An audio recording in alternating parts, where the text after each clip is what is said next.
कल ही हमारे माननीय मुख्यमंत्री ने धर्म की बहुत अच्छी परिभाषा दिया है। ये बोले हैं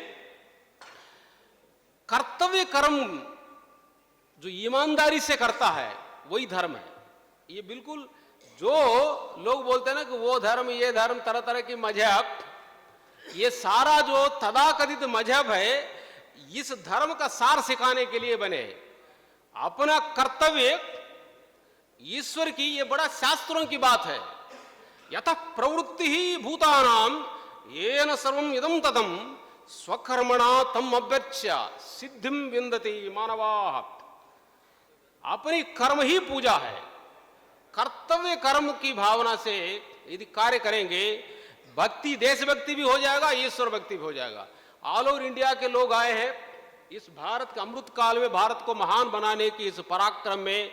हमारे ट्रांसपोर्ट डिपार्टमेंट बहुत महत्वपूर्ण है। यहाँ पे जितनी बेस्ट प्रैक्टिस है एक दूसरे के साथ सीखना भी है।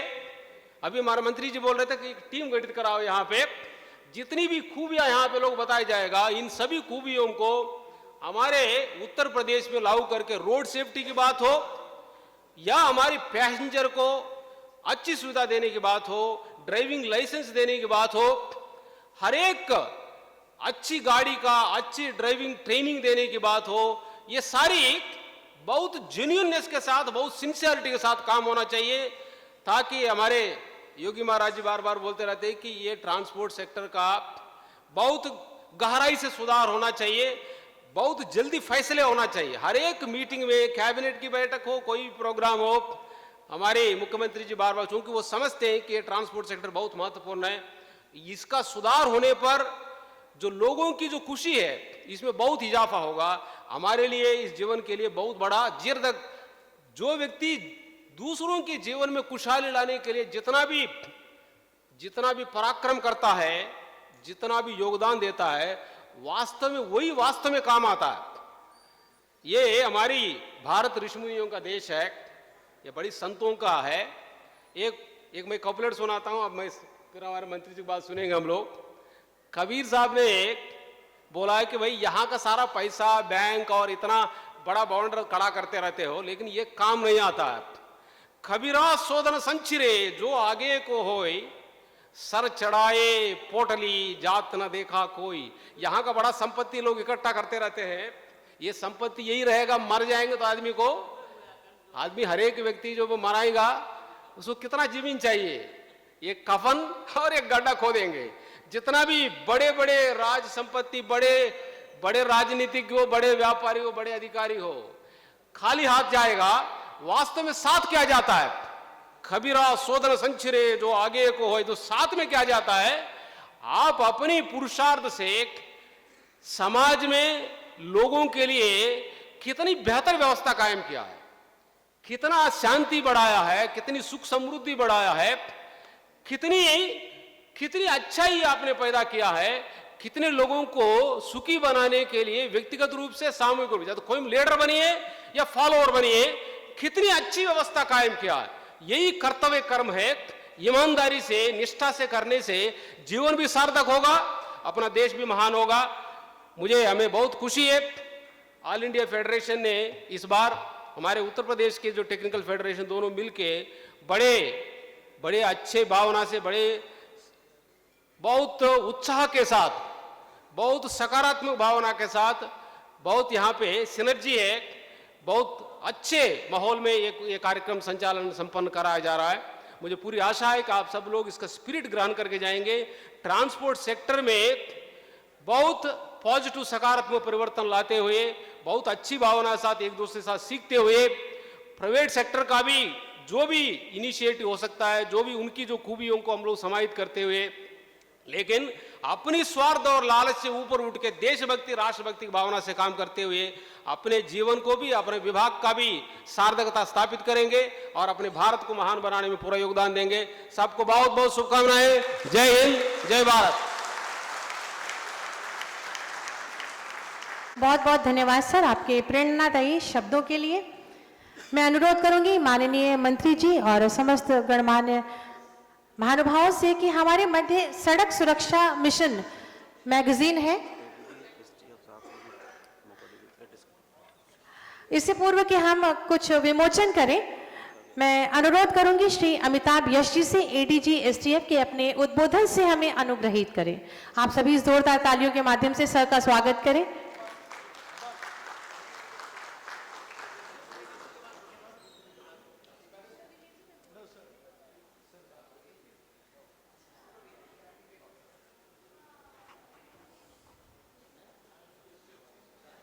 आदरणीय श्री दयाशंकर सिंह जी, परिवहन मंत्री उत्तर प्रदेश, श्री वेंकटेश्वर लू जी, प्रमुख सचिव, सीवी सिंह जी, हमारे ट्रांसपोर्ट कमिश्नर साहब, यहाँ उपस्थित सभी पत्रकार बंधु, बाहर से आए हुए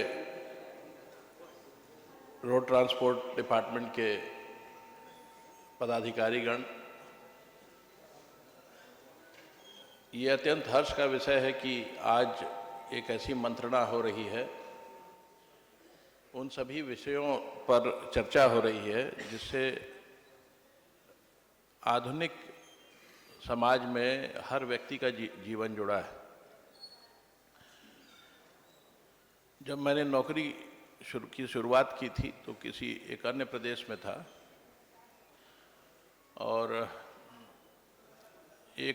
उस समय महिंद्रा की जीपें चला करती थी पुलिस में, और हमारी पुलिस लाइन से एक जीप निकली और वो एक गड्ढे में गिर गई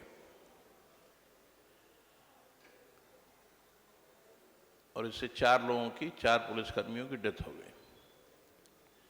मैं इस वाक़ये को इसलिए पुनः याद कर रहा हूँ क्योंकि उस समय मुझे इस बात का आभास हुआ कि किसी गाड़ी के मेंटेनेंस पर कितनी जिंदगियां आश्रित हैं। उस गाड़ी में एक छोटी सी कमी थी कि उसमें जो ब्रेक पैड्स थे वो घिस चुके थे और समय से रिप्लेस नहीं हुए थे।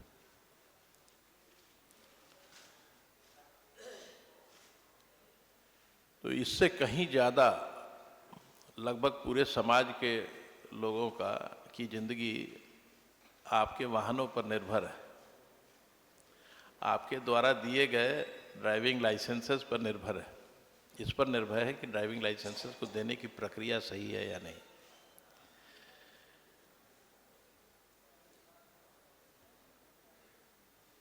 इस पर निर्भर है कि जो ट्रांसपोर्ट डिपार्टमेंट है उसने या सभी अन्य विभाग मिल करके इन्होंने ओवरलोडिंग को पर नियंत्रण रखा है या नहीं। तो हम सब पर एक बहुत बड़ी जिम्मेदारी है और मुझे पूरा यकीन है कि इन सभी जिम्मेदारियों को कैसे सबसे अच्छी तरीके से निभाया जाए, उसके लिए हम सिस्टमिक इम्प्रूवमेंट क्या कर सकते हैं, सिस्टम में क्या बदलाव कर सकते हैं जिससे कि ये जिम्मेदारियां स्वतः निभाई जा सके। एक और छोटी समस्या जिसको मैं हाईलाइट करना चाहूँगा एक पुलिसकर्मी के रूप में, जिसको हम लोगों ने अपने कार्य में देखा है कि जब भी कोई वाहन टोटल लॉस में चला जाता है, इंश्योरेंस कंपनी में वो टोटल लॉस डिक्लेयर हो जाता है, तो इसका डेटाबेस आपके डेटाबेस में नहीं आता। उसका रिजल्ट ये है कि उन टोटल लॉस वाले वाहनों को कुछ अनस्क्रूपुलस एलिमेंट्स खरीद करके उसके बाद चोरी गाड़ियों में उन वाहनों के जो इंजन नंबर और चेसिस नंबर हैं उनको बड़े सफाई से एम्बेड कर देते हैं और चोरी की वाहनों को एक नंबर की गाड़ी बना करके चलाते हैं। और ये समस्या जितना हम लोगों ने अभी तक देखा सुना है उससे ज़्यादा बड़ी है, जितना एसटीएफ ने या पूरे देश भर की पुलिस ने पकड़ा है उससे बहुत ज़्यादा बड़ी है। तो इस प्रकार की समस्याओं पर को कैसे हल किया जाए, कैसे डेटाबेसेस का मर्जर हो या टोटल लॉस होने के पहले अथवा कोई भी गाड़ी डिस्कार्ड होने के पहले। अब ये समस्या और बढ़ेगी क्योंकि बहुत सारे वाहन अब एक समय को पूरा करने के बाद वो स्क्रैप यार्ड में जाएंगे। तो स्क्रैप होने के पहले ये बात आपके डेटाबेस में आ जाए, ताकि कोई और वाहन उन चेसिस नंबर और इंजन नंबर्स पर ना चल सके, या और उन वाहन नंबरों पे। तो मैं आपके सामने ये एक छोटी सी समस्या मैंने सोचा अपनी तरफ से रख दूं, क्योंकि आज आप लोगों में बृहद चर्चा होगी और हो भी रही होगी। तो इस समस्या पर भी अगर विचार हो सके तो इससे पुलिस को बहुत मदद मिलेगी, और जो चोरी के वाहनों को खपाने की प्रक्रिया है वो काफ़ी हद तक रुक जाएगा। इसी के साथ मैं अपने वाणी को विराम दूंगा। आप सभी को मुझे आमंत्रित करने के लिए बहुत बहुत धन्यवाद। जय हिंद। प्रेरणादायी उद्बोधन के लिए अब मैं अनुरोध करूंगी माननीय मंत्री जी सहित समस्त मंचासीन महानुभावों से कि सड़क सुरक्षा मिशन से संबंधित मैगजीन है जिसका के विमोचन अपने कर कमलों से करें। संभागीय निरीक्षक प्राविधिक सेवा संघ द्वारा ये रिलीज की गई है उत्तर प्रदेश द्वारा, और इस मैगजीन का विमोचन किया जा रहा है।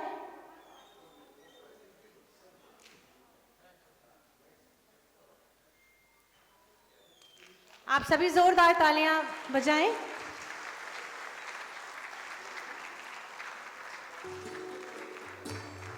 इसका फर्स्ट एडिशन आज माननीय मंत्री जी द्वारा विमोचित यहां पर किया जा रहा है मंच पर।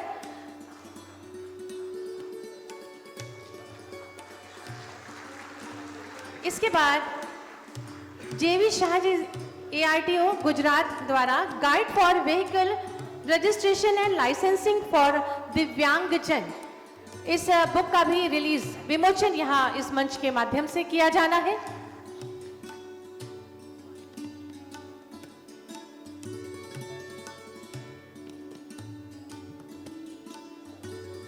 ये पुस्तक guide for vehicle registration and licensing for दिव्यांगजन बहुत ही महत्वपूर्ण और आवश्यक निर्देश है। इसमें मैं अनुरोध करूंगी कि एक बार जोरदार तालियां जेवी शाह जी के लिए बजाई जाएं।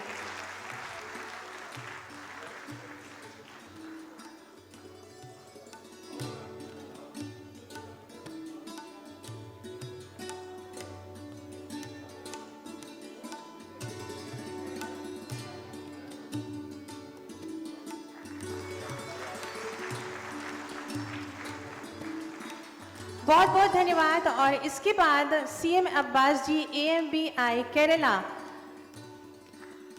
Hindi version of mobile app of motor vehicle act CMVR state taxation and rules meet. कृपया माउस क्लिक करके इसका विमोचन करें।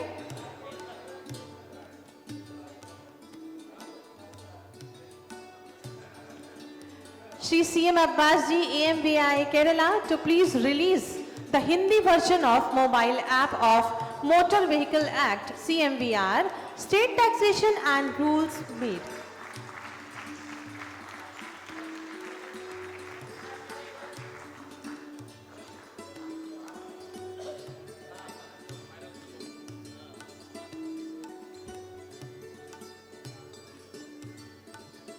बहुत बहुत धन्यवाद। सड़क सुरक्षा के लिए और एक्सीडेंट्स को से बचने के लिए सबसे जरूरी जो चीज है वो दो पहिया वाहन के लिए है हेलमेट।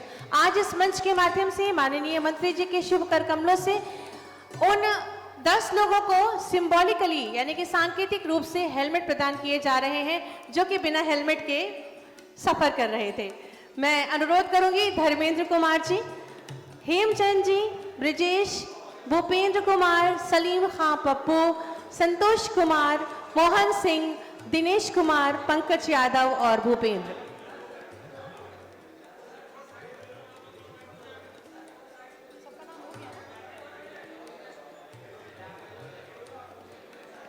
आज इस मंच के माध्यम से ये प्रेरणा दी जा रही है कि अपनी सुरक्षा हमारे हाथ में है। मात्र एक हेलमेट लगाने से हम हेड इंजरी से बच सकते हैं जो कि सड़क दुर्घटनाओं में यानी कि रोड एक्सीडेंट्स में बहुत आम है। और आप इस बात को नोटिस करेंगे कि जब भी सड़क दुर्घटना होती है तो 90% केसेस में सबसे पहले सर में चोट आती है, हेड इंजरी होती है। तो जितने भी दो पहिया वाहन वाले हैं यानी कि टू व्हीलर्स जो हैं वो हेलमेट का उपयोग जरूर करें। और ये जो पहल की गई है इसके लिए मैं चाहूंगी कि आप सभी जोरदार तालियों से इस पहल का स्वागत करें।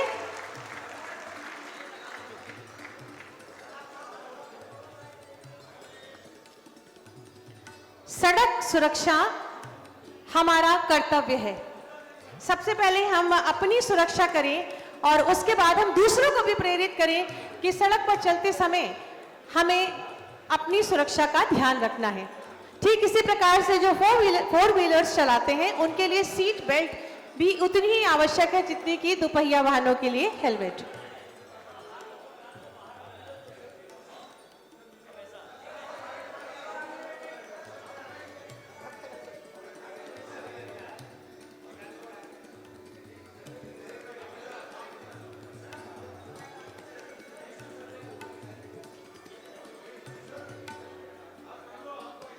हमारे छायाकार बंधु, हमारे मीडिया से संबंधित जितने भी हमारे मित्रगण हैं वो उन सभी से अनुरोध करूंगी कि इन सुंदर क्षणों को अपने कैमरे में कैद करें। बहुत बहुत धन्यवाद। हम अपने सभी मीडिया कर्मियों का, सभी छायाकार बंधुओं का धन्यवाद करेंगे कि वो इन सुंदर क्षणों को अपने कैमरे में कैद कर रहे हैं। आप सभी का भी बहुत बहुत धन्यवाद। सबसे अनुरोध है कि कृपया अपना स्थान ले लें। और अब बारी है उनकी जिनके उद्बोधन और जिनके आशीर्वचन के लिए हम सब प्रतीक्षारत हैं। मैं बहुत ही आदर के साथ आमंत्रित करूंगी आज के इस वर्कशॉप के उद्घाटन सत्र के माननीय मुख्य अतिथि, माननीय परिवहन मंत्री श्री दयाशंकर सिंह जी को कि अपने उद्बोधन से हमें अनुग्रहित करें।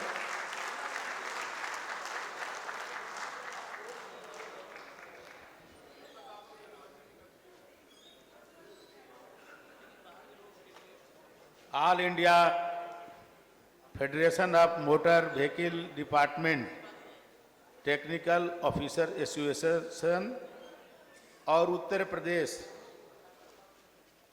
परिवहन विभाग संभागीय निरीक्षक प्राविधिक एसोसिएशन के संयुक्त प्रयास से ये आयोजित होने वाले 2 दिवसीय अधिवेशन में उत्तर प्रदेश परिवहन विभाग के प्रमुख सचिव आदरणीय वेंकटेश लू जी, परिवहन आयुक्त आदरणीय सीबी सिंह जी, उत्तर प्रदेश एसटीएफ के एडीजी आदरणीय Amitabh Yash ji, all India federation of motor vehicle department technical officer association के अध्यक्ष आदरणीय श्री अशफाक अहमद जी, जनरल सेक्रेटरी श्री वासुदेव भगत जी, कोषाध्यक्ष संपत कुमार जी, चीफ कोऑर्डिनेटर श्री सचिन बोडले जी,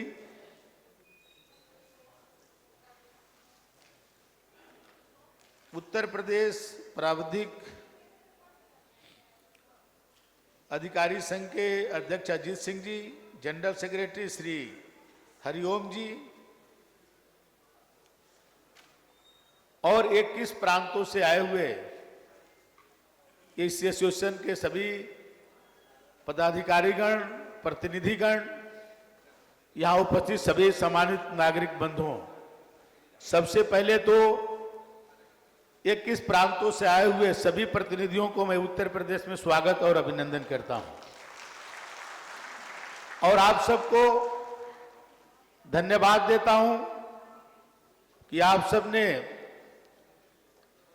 अपने एसोसिएशन की ये 2 दिवसीय सम्मेलन उत्तर प्रदेश में रखा।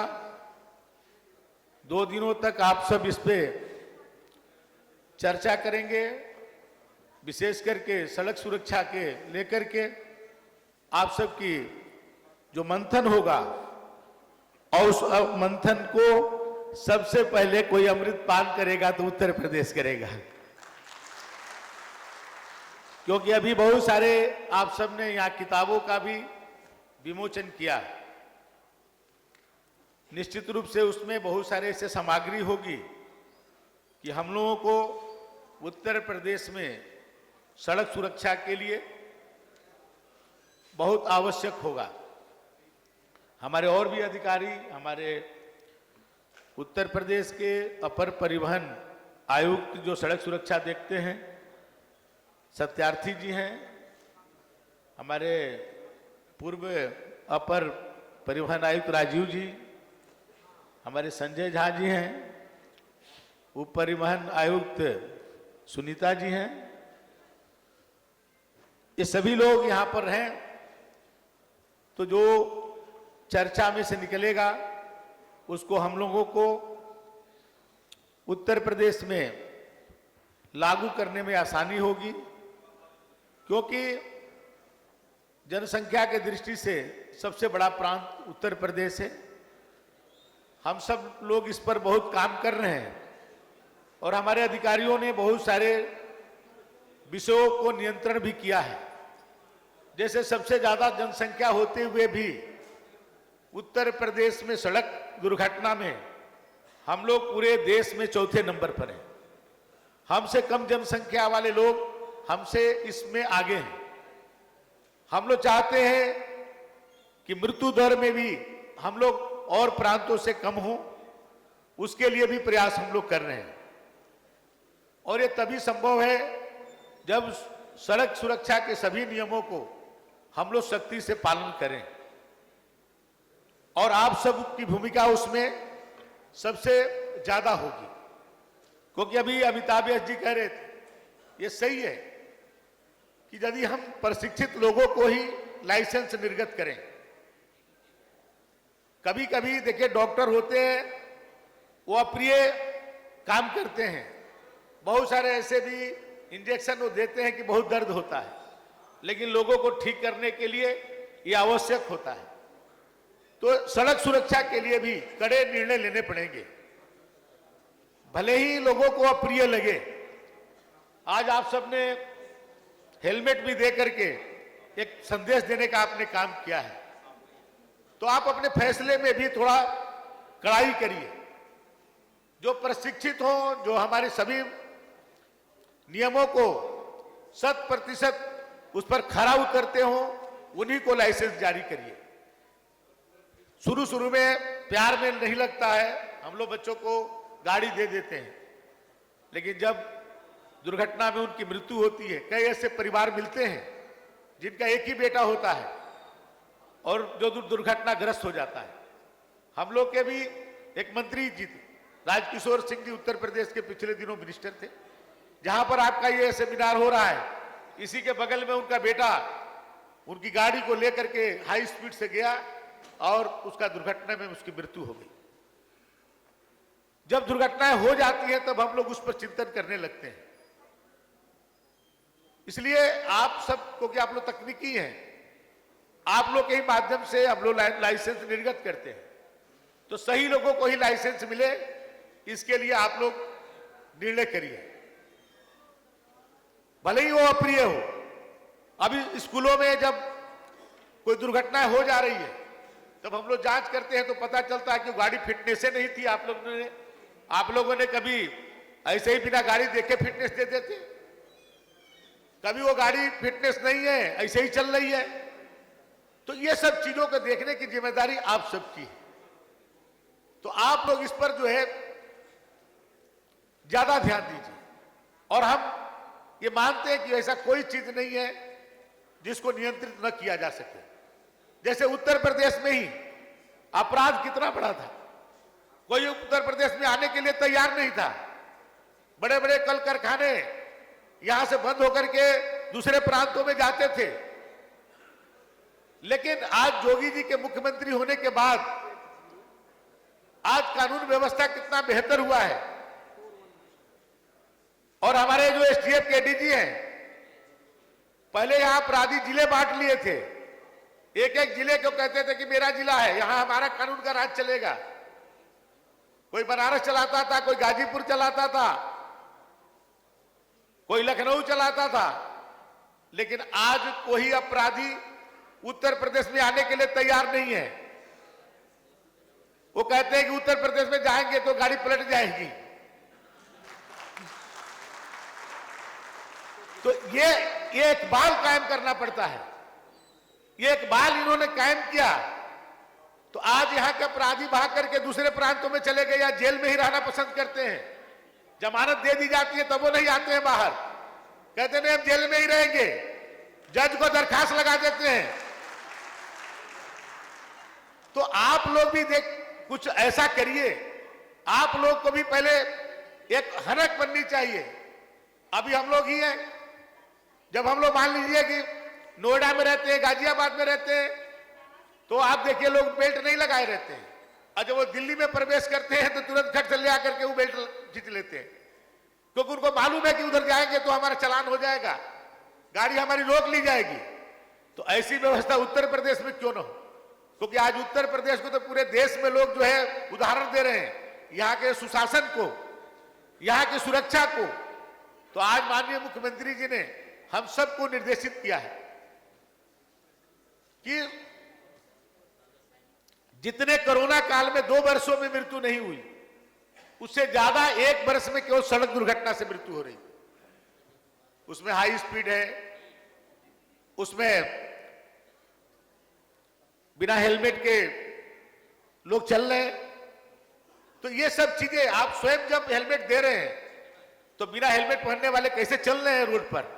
भाई आप ही तो अधिकारी हैं, आप उनको रोकिए। भाई कोई आपको राजनीतिक कारणों से आपको कोई दिक्कत हो तो बताइए, या हम लोग मंत्री हैं किसी को कहते हैं क्या कि भाई ये हेलमेट ना पहने हैं और उसके बाद भी इनको चलने दीजिए? आप और सख्ती करिए उन पर।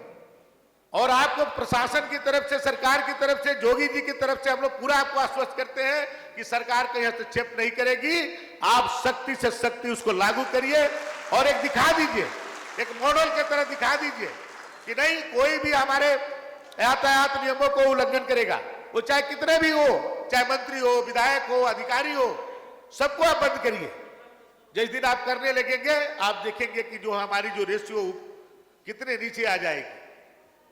इसके लिए आपको इच्छा शक्ति की जरूरत है और इस समय माहौल है, आप सब करिए। आप लोग 2 दिन जो चर्चाएं करेंगे उसमें जो भी अच्छे होंगे, अभी हमारे अधिकारियों ने चाहे एटीएस हो, आज 308 एप्लीकेशन हमारे एटीएस का हैं। हम लोग एक जिले में 3-3 एटीएस बनाने जा रहे हैं, प्रक्रिया में है, 1 महीने के अंदर उसको हम लोग पूरी कर लेंगे। स्क्रैप पॉलिसी में पूरे हिंदुस्तान में यदि 22 है तो 38 हमारे लू साहब और सीबी सिंह जी ने 38 उत्तर प्रदेश में स्क्रैप जो है सेंटर खोला है।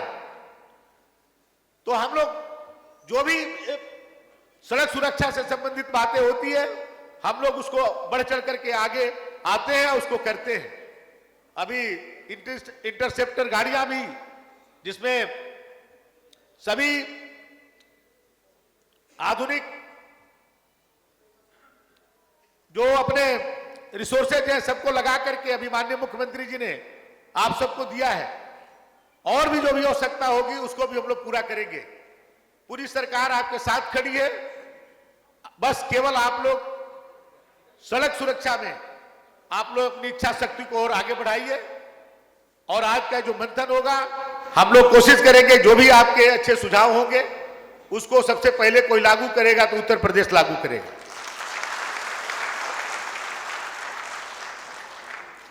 क्योंकि जब किसी के परिवार का कोई चला जाता है तब उसको एहसास होता है कि हम लोग जो है जो सड़क सुरक्षा के नियमों को नहीं मानते हैं तो उसका परिणाम कैसा होता है।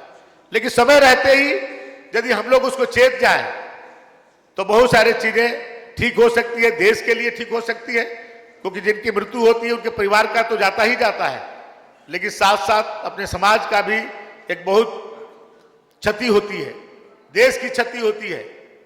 और अब हमारे मोदी जी आजादी का अमृत महोत्सव मना रहे हैं। हम लोग को तो बहुत सारे लोगों का जन्म ही आजादी के बाद हुआ है, हम लोग को उसमें अवसर नहीं मिला कि हम लोग कुछ कर सके। लेकिन ये भी आपका काम जो है वो भी स्वतंत्रता सेनानियों के सपनों को साकार करने का ही है। और जब अपना देश आजादी के स्वर्ण जयंती वर्ष मनाए, जो उसका 100वां वर्ष मनाए 2047 में, तो हमारा भी इसमें कोई योगदान है।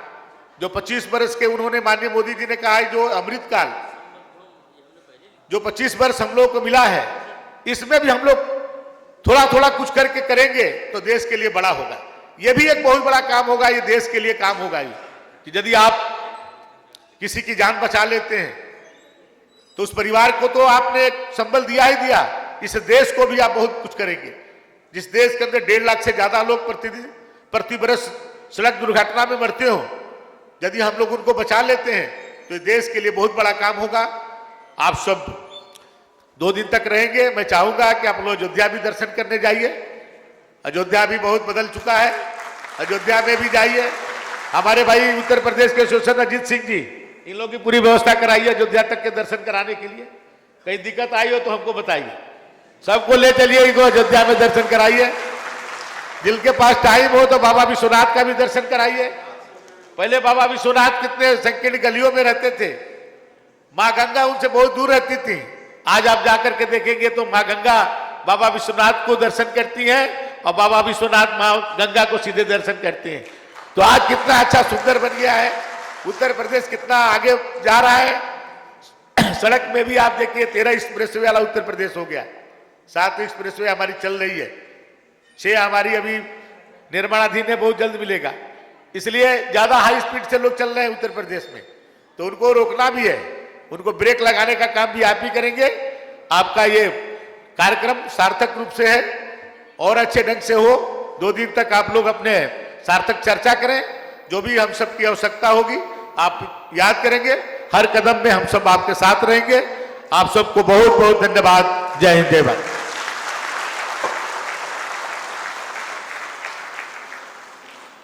बहुत बहुत धन्यवाद माननीय, आपके प्रेरणादायी शब्दों के लिए। धन्यवाद ज्ञापन के लिए मैं अनुरोध करूंगी श्री शिव शंकर सिंह जी से, ARTO बिजनौर।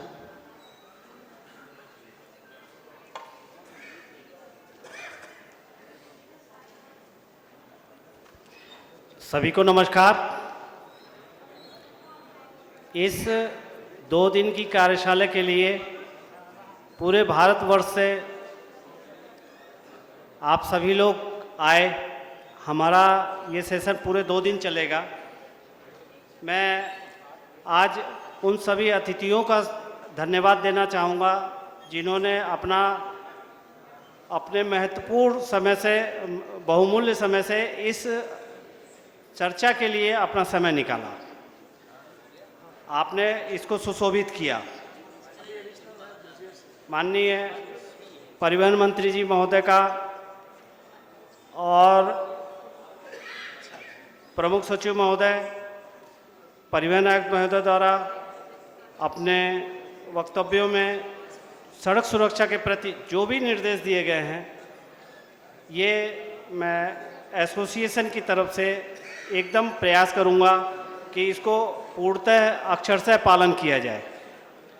मैं पुनः all India federation of technical executive officers association एवं उत्तर प्रदेश प्रावित संभागीय निरीक्षक तकनीकी सेवा संघ की तरफ से आप सभी का स्वागत करता हूं और आज इस कार्यक्रम में आने का धन्यवाद ज्ञापित करता हूं। धन्यवाद।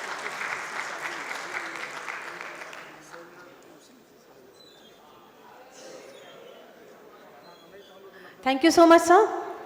Now we are going to start our first technical session. I will like to call upon Shri Pushpasen Satyathi ji, Additional Transport Commissioner, Road Safety and Enforcement, to please give your talk on road safety scenario on Uttar Pradesh.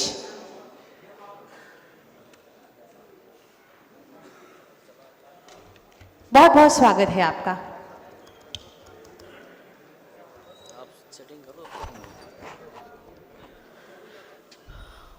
धन्यवाद। आज के इस कार्यक्रम के हमारे जी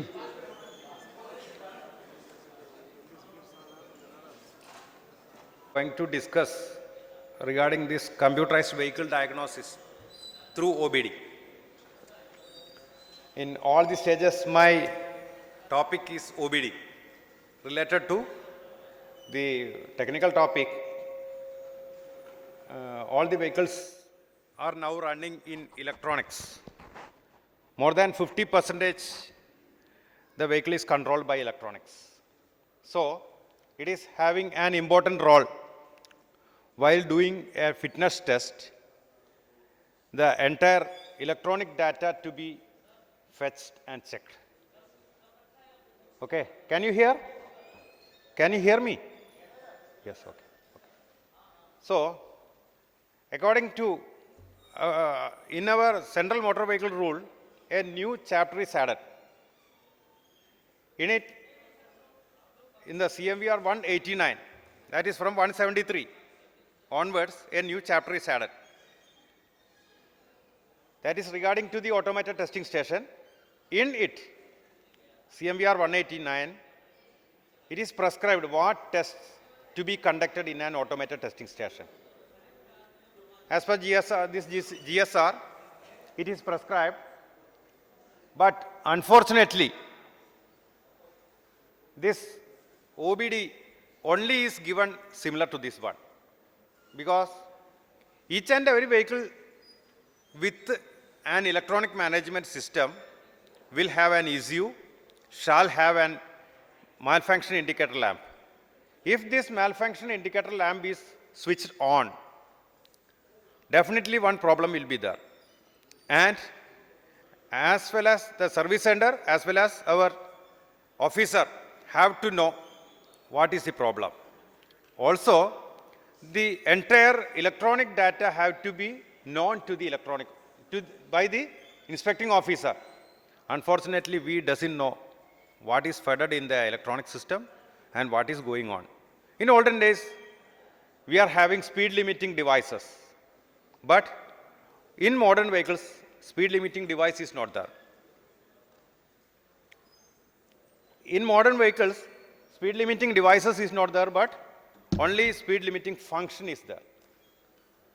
If the speed is set in 80 kilometer or 100 kilometer or 120 kilometer, how the officer know the vehicle is, the maximum speed of the vehicle is set in which speed? For that purpose, we have to know how to test the electronic data of a vehicle. Okay. For that purpose, we have to know something regarding this OBD and these electronic controls. As you know, in the dashboard, you may have seen so many icons. Maybe a red icon, maybe yellow icon, or maybe a green icon. If the vehicle is running, the critical alert such as this red icon or yellow icon will glow, some problem will be there. But blue and green is not having, that is only an indication. If this critical alert will be there, you have to know some problem will be there. You have to identify where the problem is persists. For that, this OBD is very important. This, as you know, this onboard diagnostics is the term referring to the vehicle self-diagnostic and reporting capability, such as of a baby. Similar to the what? If the baby cries, you have to know that baby is having some problem. Maybe he is having some health issues, or maybe he is angry. Some issues will be there. If he is crying, some problem will be there. Similarly, if this light is glowing when the vehicle is running, when the engine is running, you have to know some problem is there in the vehicle. Not only for the technician, but also for us, the technical people have to know what is the problem in that vehicle. Nowadays, we are testing the vehicle, we are issuing certificate of fitness to all the vehicles, but we are not sitting on the driver's seat. In new gen vehicles, you have to, first of all, you have to sit in the driver's seat, switch on the engine, and while the engine is running, if any of the light is on, you doesn't give the certificate of fitness because some problem is there in any of the system. You have to know. In this way,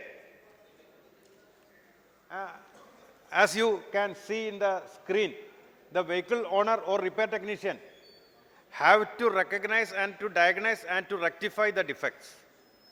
Similarly, the officer have to know what is the problem, as well as in the while on the vehicle fitness testing, he have to dictate whether this vehicle is having any problem.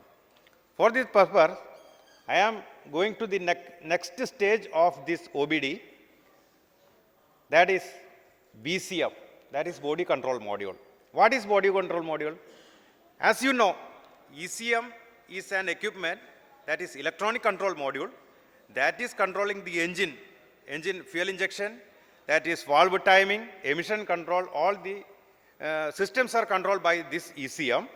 Also, similar to this ECM, if the transmission is controlled electronically, that ECM is known as TCM, that is transmission control module, as well as this airbag and all other ABS, all are having ECU. That is known as SRS ECUs, and all these independent ECUs are connected to the BCM, similar to a central control ECU. I will show you the picture of that one. This is the picture of the BCM. In this picture, you can see in a vehicle, engine ECU is there, transmission ECU is there, then ABS ECU is there, airbag ECU may be there, transmission control module will be there. So many ECUs are fitted independently, but they are interconnected by means of this body control module. From this body control module, this is connected to wiper control, rear view mirror, AC, window control, audio, then any GPS connectivity, vehicle location tracking devices, each and everything is connected through this BCM. That is an interconnected module. That is why I call it as a central control module. That is, central control, electronically controlled module is known as body control module. And from this body control module, we are taking the data of the entire vehicle. Can you follow me? Okay. Any question? No question. Okay. So, this body control module, in olden days, it is connected by local area network, but in nowadays, it is connected by controlled area network. That is the latest technology in automobiles.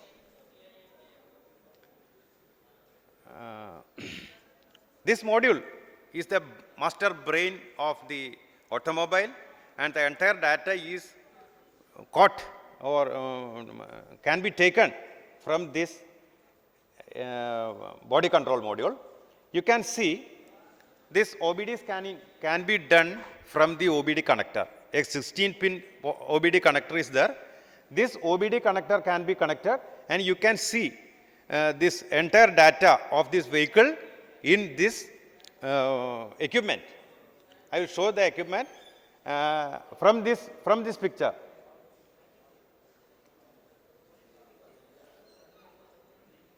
Can you see the pointer? No. From this picture, you can see this is the master brain, and the entire. No, this is not mic is there.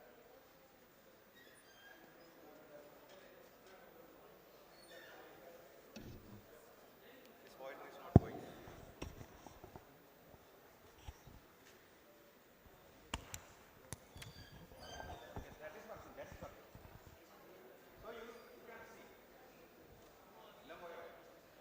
No, no. Yes, yes. Okay, sir.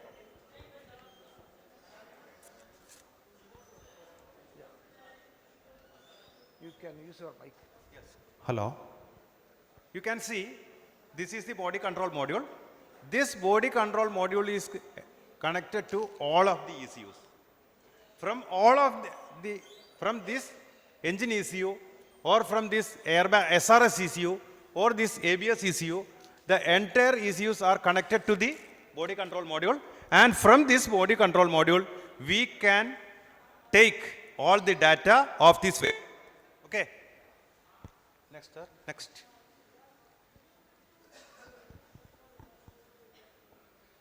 Next one, sir.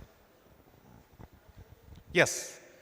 This is the equipment, and this equipment can be connected by this check connector to the OBD port. If you connect this OBD connector to the vehicle, the entire vehicle identification number can be seen in the screen. You have to only to select which vehicle you are testing, and if it is Jeep, you can select Jeep. If it is Ashok Leyland, if it is Bharat Benz, if it is Maruti or any Toyota, any vehicle you can select. You can diagnose all the data of the vehicle from this. Okay.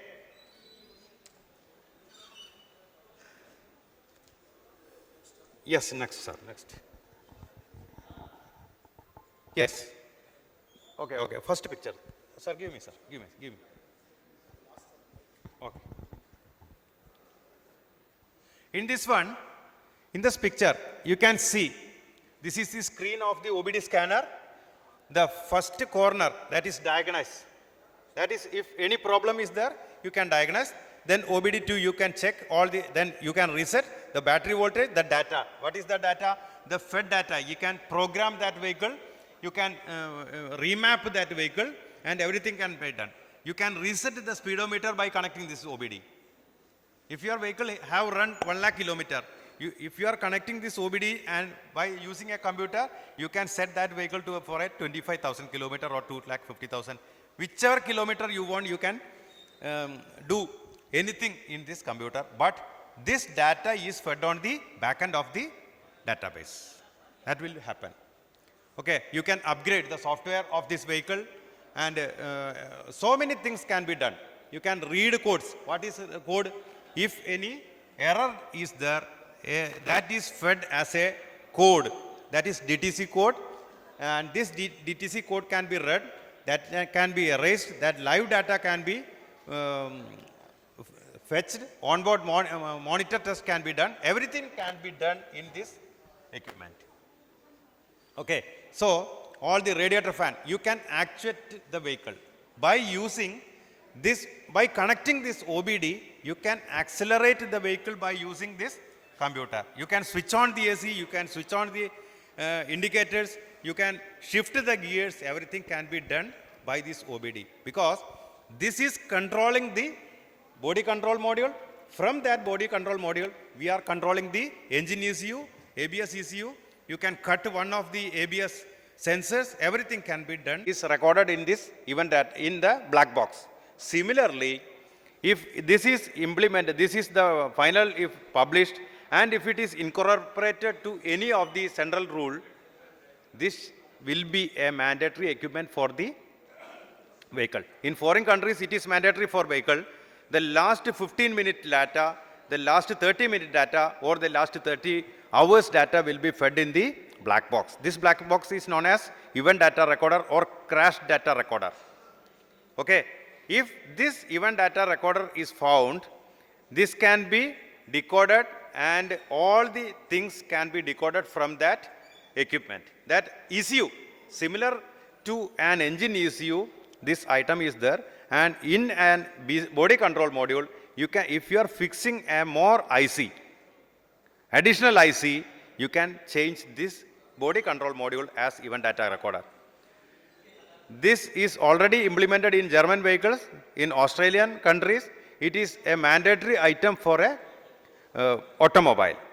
So in India also, if it is coming, we can analyze all the data of whether on which vehicle the last time the vehicle was running, whether the brakes are applied, whether the steering is turned or not, whether the accelerator is applied, whether the driver is sleeping. Everything can be recorded in the event data recorder. Okay, and so many things I have to present before you regarding this onboard diagnostics, but I have allotted only 20 minutes time. Okay, and once more I have to tell to you that I am the principal of Institute of Driver Training and Research in Kerala. We are giving training to motor vehicles department officers also.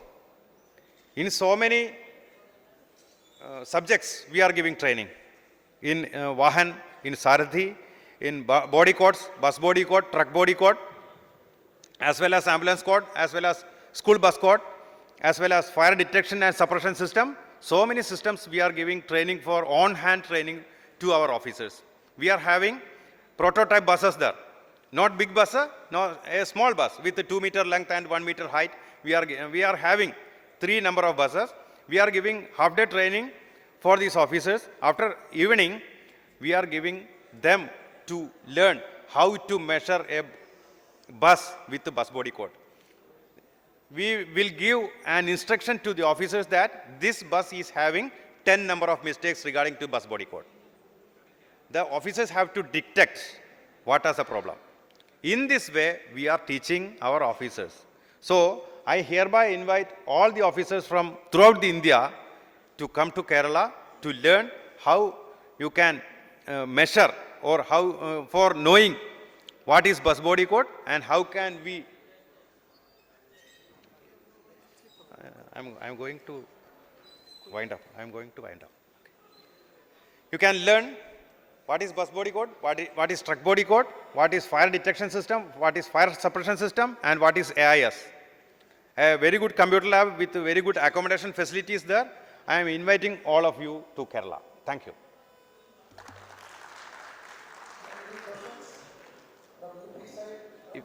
If you are having any questions regarding this electronic control or OBD checking, you can ask.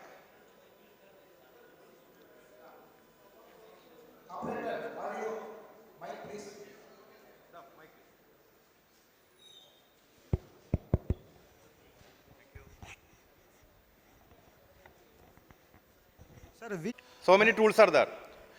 Each and every tool is capable for connecting US vehicles, German vehicles, Asian vehicles, European vehicles, all vehicles it will be there. According to the price of that vehicle, all the data will be fed in it. Sir. The software is fed by the manufacturer of that equipment. If you need 30 vehicles, they will feed 30 vehicles. It will cost approximately 50,000. If you need 50 vehicles, that will cost approximately 75,000. If you need more than 100 vehicles of European, Australian, German and Asian and European vehicles, it will take more than 2 lakh or 3 lakh rupees. Yes, sir. Okay. If you need all the diagnostic data or programming data, the cost will be more. If you need only the speed limiting function or the remapped or the if it is corrupted or if you want to check whether the SCR is in BS6 diesel engines, if it is bypassed or not, all the programmed data can be checked by this equipment. Only by this equipment you can check. For this purpose, for our mandatory requirements of a motor vehicle officer, you can apply for the launch company. One launch is Atul Tech. Yes, sir. Atul, Launch. so many equipments are there. Atul equipments are there. Launch is there. So many equipments are there. Bosch is giving. Okay.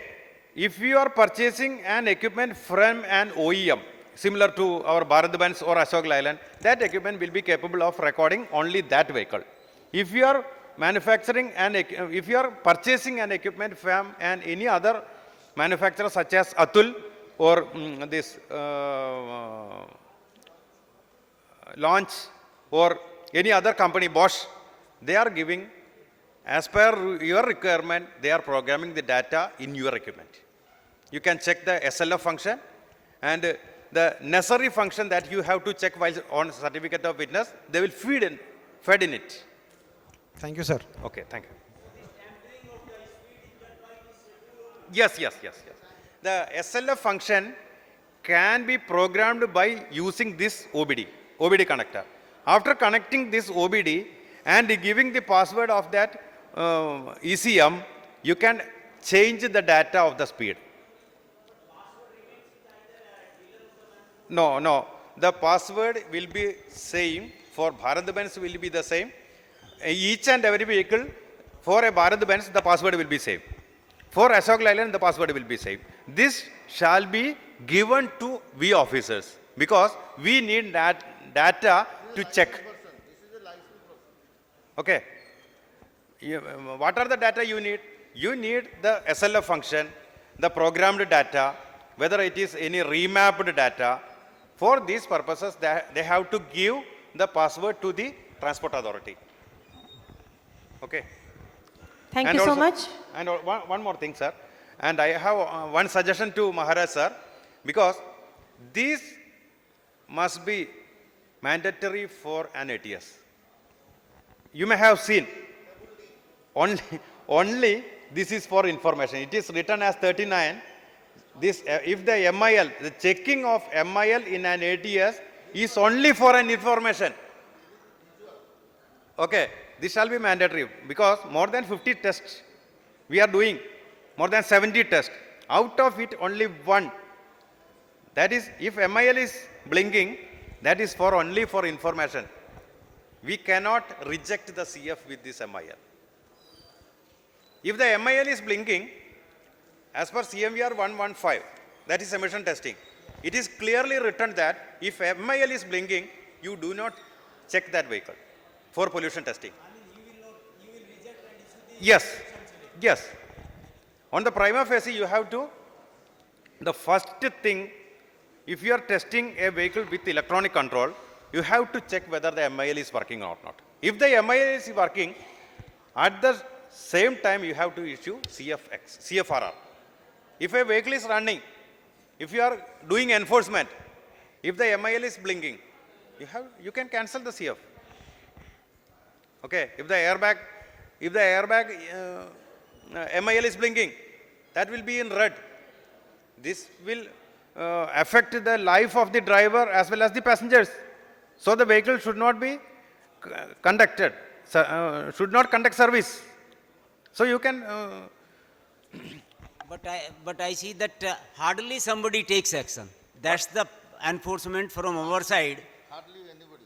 I mean, our enforcement officers are not, checking or not even see. It is existing since beginning that if vehicle is not complying with any of the provision, then you can cancel or suspend the certificate of fitness. Yes. But Sir, in rule, they are not aware regarding this. From the rule making authority, they are not aware. If the MIL is blinking, nowhere it is told that you can cancel the CF.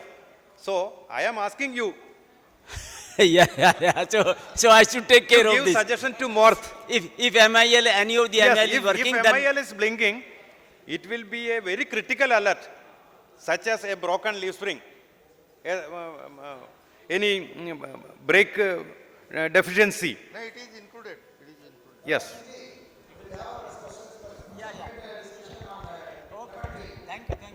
Okay, thank you. Thank you, sir. Thank you. Thank you so much. Biological phenomena है, लेकिन हम थोड़ा सा alert रहेंगे क्योंकि ये बहुत ही important topic पे डिस्कशन हो रहा है और हमारे जो अधिकारी हैं उन्होंने बहुत ही मेहनत और परिश्रम के साथ कई दिनों की मेहनत के बाद ये आपके लिए प्रेजेंटेशन तैयार करे हैं ताकि जो नई टेक्निक्स आ रही हैं, जो नए रूल्स आ रहे हैं उससे हम अवेयर हो सकें। तो एक बार थोड़ी सी नींद दूर भगाते हैं और ज़ोरदार तालियां बजाते हैं इस सेशन के लिए। आइए आगे बढ़ते हैं और मैं आमंत्रित करूंगी श्री पुष्प सिंह सत्यार्थी जी को, additional transport commissioner road safety and enforcement. आपको बोलना है road safety scenario of Uttar Pradesh. तालियों के माध्यम से स्वागत करेंगे सर का।